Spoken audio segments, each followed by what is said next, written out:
Hi, I don't know if I'm supposed to wave, but I'm Gia.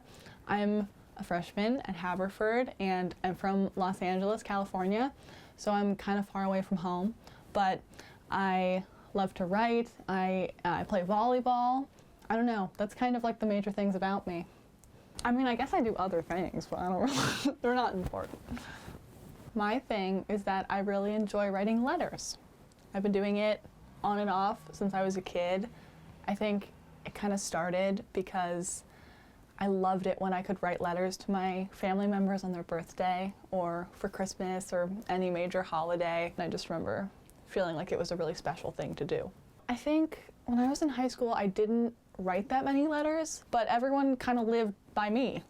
So I had no need to be a pen pal with anyone in my life. But then when I came here, I felt, in all honesty, a little disconnected from my family and from my high school friends and my childhood friend, and I was searching for a way to get that connection back, but FaceTiming and texting just didn't feel the same, so I ordered a stationery set and I decided to start writing people letters. It's different than a text, it's different even from a call. Like, you sit down and you really think about what you want that person to know. It feels really introspective. Like, sometimes I'll get into the groove of writing a letter and I'll say something that I hadn't even really thought about, but I realized that I meant it and I was feeling it. And sharing those feelings with other people in your life is a really intimate thing to do, and it can be scary, but it also feels really liberating to identify that you're going through something or that something happened and you've been thinking about it, and sitting in that discomfort or in that excitement or in that feeling and giving it to someone else and them writing back and sharing their experiences too. I'm very grateful because I have really amazing people in my life who, when they received my letters, sent me letters back. So that's kind of why I've been able to do it, because I have a really great community of people who want to engage in my hobby with me. I love making the letters pretty. When I first started writing letters, I was like, I don't want them to be so serious. So I got some more stationery. I frequently spend hours looking at stationery on the internet, and I picked stationery that feels emblematic of me. And then I use highlighters and colored pencils and stickers, and I've also realized that you can put things in the letters. For a long time, I would just put the paper that I wrote on in the letter. But my really close friend B started writing me letters, and she would include little things, and she like sent me a tea bag one time, this tea that she was really liking, and she told me, like, Gia, you need to try this tea, you're gonna love it. So she just mailed it to me. So I've been trying to send more personal little things in the letters too.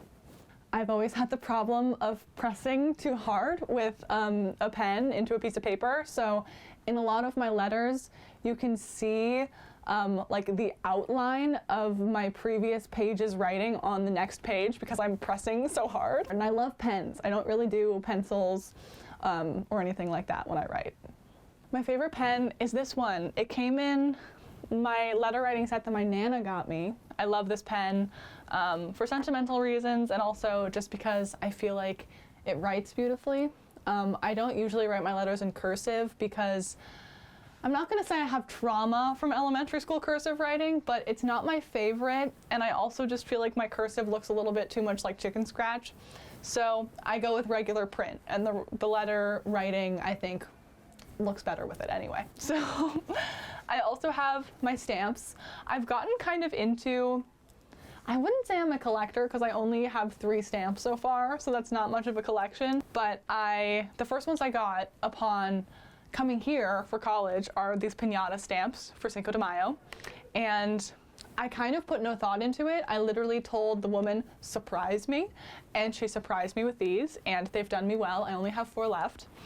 And I also have these tulip stamps, and I think they're just so pretty. I'm not gonna be home in time for Mother's Day, so I think I'm gonna write my mom a Mother's Day card, and I'm gonna put one of the tulip stamps on it because I think she'd appreciate it. And then when I was home, my mom found these really special tiger stamps for endangered species, and she said that I just had to have them. I've only used one for my dad's birthday card, but I want to use them a lot more because they're also just adorable. Now we're getting into stationery, which is so much fun. In the beginning of the year, I kind of exclusively sent people postcards.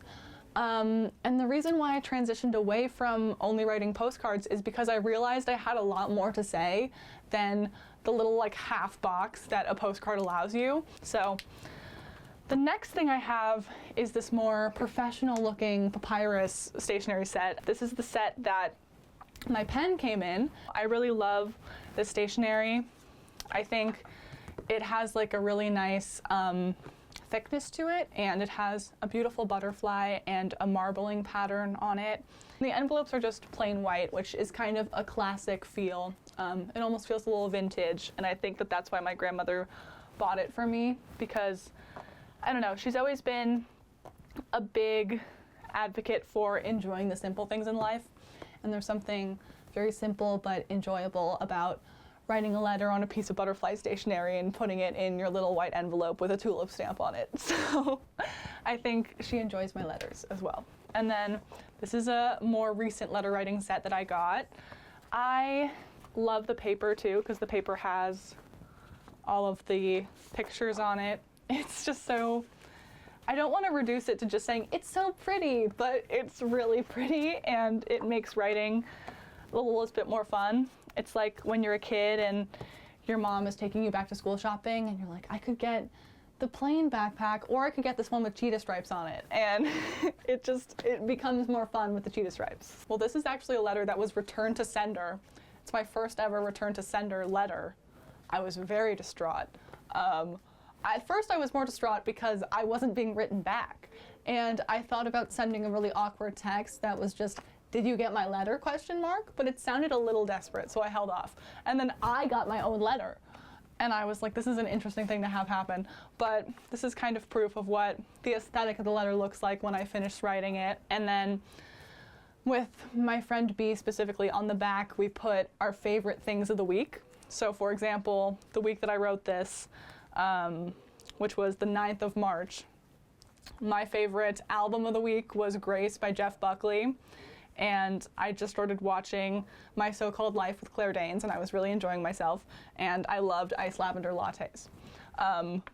All three of those things are no longer true, so it's good to look back and see what my favorite things were even like last month in March, whereas now I'm like, I prefer a cinnamon latte. So, but these specifically are every single card or letter I've received since coming here to Haverford. It's just so nice to look through them because I don't know if this is going to sound cliche, but all of this is proof that I have people in my life who care about me.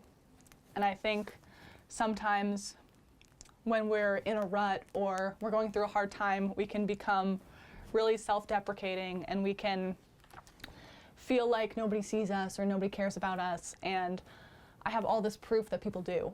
So it's nice to go through and to read things that people have written me, and my mom always sends me, and my grandparents too, like the cutest little cards that they would have sent me if I was 7 years old or if I'm turning 20 next year. So I think it's also just proof of like the strength of family and how much they care. Like all 5 of these are just Halloween cards, and I don't know, I think it says something about how I was raised and where I come from, and it means something to me. I play the Wordle during my Spanish class, and I really lock in during that moment. It's a really big time of the day for me.